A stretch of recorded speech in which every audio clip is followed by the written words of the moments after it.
అండి అందరికీ నమస్తే. Welcome to Tejas kitchen. ముందుగా మనం ఈరోజు టమాటా చారు ఎలా చేసుకోవాలో చూసేద్దాం రండి.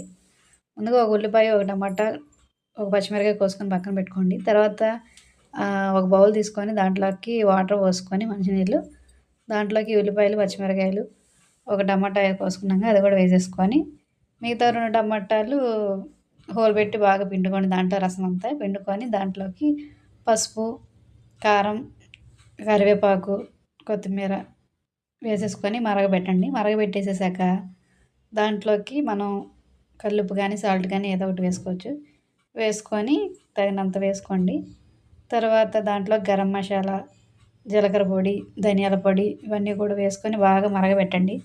మరగబెట్టిన తర్వాత దాంట్లో ఒక చిన్న బెల్లం ముక్క వేసుకోండి. బెల్లం ముక్క వేసుకుంటే చాలా బాగుంటుంది చారు అనేది.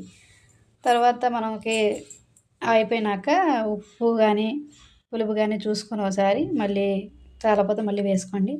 తర్వాత ఒక బౌల్ పెట్టుకొని దాంట్లో తాలింపు పోపులు అన్నీ వేసుకొని చారులోకి వేసేసుకోండి తాలింపు. అంతేనండి. ఇది చారు రైస్‌లోకి గానీ, ఇడ్లీలోకి గానీ ఏసుకుంటే చాలా బావుంటుందండి. అంతేనండి. ఎంతో రుచికరమైన వేడి వేడి టమాటా చారు ఇది బావుంటుందండి ఇది. మీరు కూడా ఇంట్లో ట్రై చేసి చూడండి. అండ్ ఫస్ట్ టైం నా ఛానల్ చూస్తే సబ్స్క్రైబ్ చేసుకోండి.